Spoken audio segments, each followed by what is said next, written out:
Hello friends, most welcome to my YouTube channel. अगर आप English सीखना चाहते हैं, इंग्लिश बोलना चाहते हैं तो ये वीडियो आपके लिए बहुत ही यूज़फुल है। इस वीडियो में हम बात करेंगे एक फार्मूले की जिसके थ्रू आप इंग्लिश बहुत इजीली बोल सकते हैं। तो friends please watch the full video.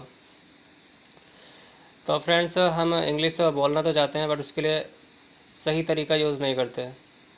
हम बहुत ज़्यादा टाइम इन्वेस्ट करते हैं, टाइम डिवोट करते हैं इंग्लिश स्पीकिंग के लिए, बट जो तरीका होता है हमारा way of learning to speak in English we do not use in proper way.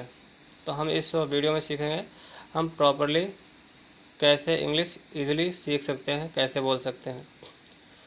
तो फ्रेंड्स, जैसा कि आप जानते हैं आज जो ये एरा है, इंग्लिश का एरा है, इंग्लिश इंटरनेशनल लैंग्वेज है। तो इंग्लिश हमारे लिए बहुत ही इम्पोर्टेंट है। इंग्लिश बोलना, इंग्लिश समझना बहुत ही ज़रूरी हो गया है। तो इसीलिए इस टॉपिक पे मैं ये वीडियो क्रिएट कर रहा हूँ। तो फ्रेंड्स, अगर आप इंग्लिश बोलना सीखना चाहते हैं तो उसके लिए इसमें हम एक आपको टिप्स प्रोवाइड करने वाले हैं जो बहुत ही हेल्पफुल है। जैसा कि आप इंग्लिश बोलने की कोशिश करते हैं बट उसमें प्रॉब्लम ये होती है कि आपको एग्जैक्ट वर्ड माइंड में आता नहीं है एट द राइट मोमेंट। तो उस समय आप बीच में रुक जाते हैं। अगर आपको वर्ड नहीं आ रहा है, सोचते हैं आप क्या बोलें। तो ये प्रॉब्लम सभी के साथ होती है, ये कोई बड़ी प्रॉब्लम नहीं है। It happens normally with everyone, every learner it happens, so don't worry about it. I am telling you a solution how can you reduce this problem. So please watch the full video. तो friends, जैसा कि मैंने बताया और tips ये है कि अगर आप इंग्लिश बोलना चाहते हैं, बीच में प्रॉब्लम आ रही है, आपको वर्ड्स माइंड में आ नहीं रहे हैं, एग्जैक्ट वर्ड्स जो आप बोलना चाहते हैं, तो उसके लिए आपको करना क्या है कि आपको उसी वर्ड का सब्स्टिट्यूट यूज़ करना है। फॉर एग्ज़ाम्पल, अगर आप बोलना चाहते हैं you are looking so handsome, but आपको ये सेंटेंस माइंड में आ नहीं रहा है, तो आप इसी सेंटेंस को मीन्स इसी चीज़ को आप दूसरे तरीके से बोल सकते हैं, इसी बात को कि you are looking so good, you are looking so nice. तो हैंडसम वर्ड्स अगर आपको नहीं आ रहा है, उसकी जगह आप गुड या नाइस का यूज़ कर सकते हैं। इसी तरह आप दूसरा एग्जांपल लेते हैं।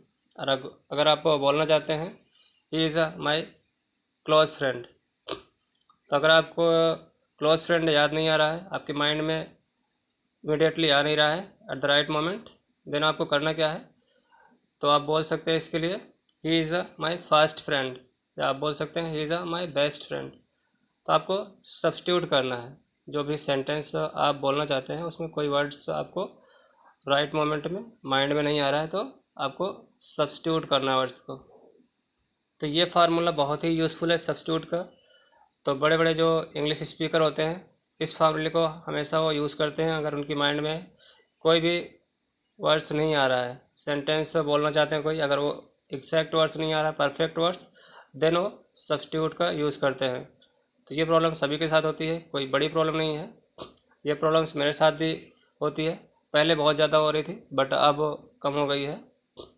तो कि स्टार्टिंग में बहुत ज़्यादा प्रॉब्लम्स होती हैं क्योंकि हम जो बोलना चाहते हैं वो हमारे माइंड से में आते नहीं हैं, हमारे माइंड में। देन हम क्या करते हैं, सब्स्टिट्यूट का यूज़ करते हैं। बट जो न्यू स्पीकर होते हैं, जो लर्निंग पीरियड में होते हैं, वो क्या करते हैं, उनके माइंड में कुछ वर्ड्स आते नहीं हैं बोलते समय, तो स्टॉप हो जाते हैं, रुक जाते हैं और वो आगे बोलते नहीं हैं। इस तरह से वो धीरे धीरे बोलना बंद कर देते हैं और वो बोलने की कोशिश नहीं करते हैं। तो अगर आपको ऐसी प्रॉब्लम क्रिएट हो रही है, वर्ड्स माइंड में नहीं आ रहे हैं, तो कोई बहुत बड़ी प्रॉब्लम नहीं है। जैसा कि मैंने बताया, ये नॉर्मल थिंग है। We are human being, we are not a machine. तो हम इंसान हैं, इंसानों से ऐसी गलतियाँ होती रहती हैं, हम मशीन नहीं हैं। हम गलतियों को सुधार सकते हैं, इम्प्रूवमेंट कर सकते हैं। इसलिए जो भी वर्ड्स है उनका आप सिनोनिम्स यूज़ कीजिए, एंटोनिम्स यूज़ कीजिए। आप सिनोनिम्स के ज़रिए मीन्स सब्स्टिट्यूट करके आप उनको बोल सकते हैं। ये बहुत ही हेल्पफुल है। अगर कोई भी इंग्लिश स्पीकर होता है उसके बाद बहुत सारे वर्ड्स होते हैं, एक ही शब्द के बहुत सारे उनके पास सिनोनिम्स होते हैं, जिसे आप हिंदी में बोलते हैं पर्यायवाची। तो उसको यूज़ करते हैं जब परफेक्ट वर्ड्स माइंड में नहीं आता। तो फिर इस तरह से आप इंग्लिश बोल सकते हैं आपको रुकना नहीं है, कोशिश करते जाना है, क्योंकि हमें बोलना है, हमारा टारगेट स्पीकिंग का है, तो हमें बोलने फोकस करना है।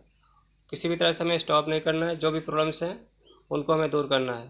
तो हमारी प्रॉब्लम्स ये नॉर्मली सभी के साथ तो होती है कि एग्जैक्ट वर्ड्स हमारे माइंड में आते नहीं हैं हम जो बोलना चाहते हैं, जिसकी वजह से हम स्टॉप हो जाते हैं, रुक जाते हैं, इंग्लिश बोलने की कोशिश नहीं करते हैं और हम सोचते हैं कि अगर हम गलत बोलेंगे तो लोग हंसेंगे हम पे। तो ऐसा कुछ भी नहीं है। अगर आप आज बोलना सीख रहे हैं, आगे चल के आप सीख जाएंगे, तो जो आप पे हंस रहे हैं वो आप पे हंसेंगे नहीं, वो आपको अप्रिसिएट करेंगे। तो सीखने के लिए कोई एज नहीं होती, कभी भी आप सीख सकते हैं।